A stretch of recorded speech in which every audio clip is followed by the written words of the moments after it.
than 2 weeks after the release of the Tortured Poets Department, Taylor Swift is breaking record after record. Plus, it's official, Beyonce and Blue Ivy will be heard in Disney's new movie, Mufasa: The Lion King. Billie Eilish has announced her world tour. She's coming to Canada.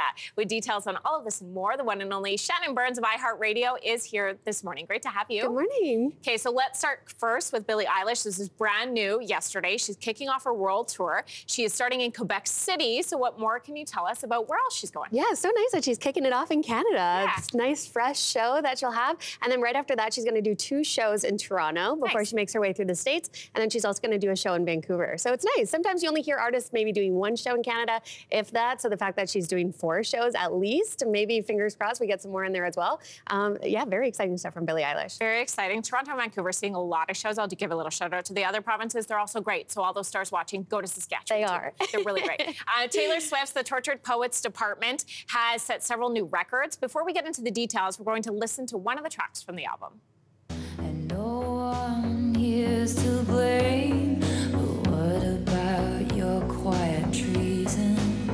And for a fortnight there we were, forever running to you. Sometimes ask about the weather, now you're in my backyard. Okay, so this is Fortnite, the collab that she's done with Post Malone. She's obviously showing his tattoos on her face there.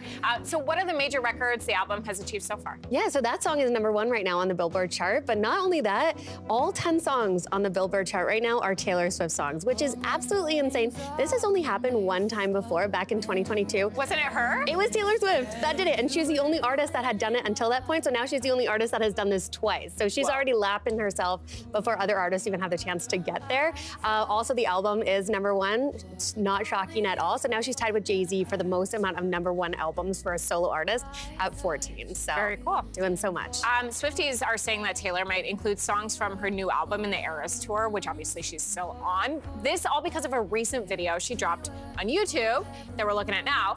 While we take a look at some of the big questions remaining, I think a lot of people are wondering, will she update the concert lineup, and then will she update the merch? Oh, that's a great question. I really hope that she does, and I feel like this is a perfect opportunity for her to do that. She has a new album out. She's on tour, so why not promote that album and play songs that she knows that her fans want to hear?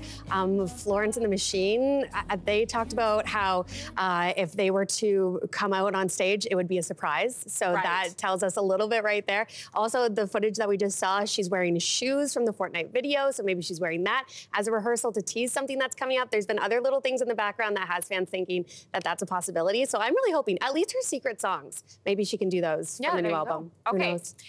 Another artist, we're talking about the Rolling Stones. They kicked off their tour recently. Your friends and Toronto's very own The Beaches are opening for them this summer in California. This isn't their first time, so what does the reunion mean for the band? Yeah, this is the 2nd time that they've opened for the Rolling Stones, which what band can say that? That's absolutely insane. I'm so proud of them. Look at them. They're the best.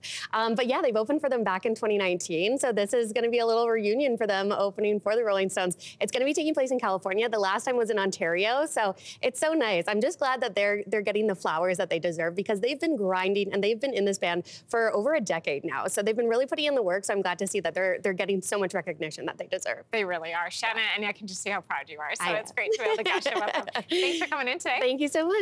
Hey, thanks for watching. If you liked this, be sure to subscribe here, or you can check out more Your Morning videos right here.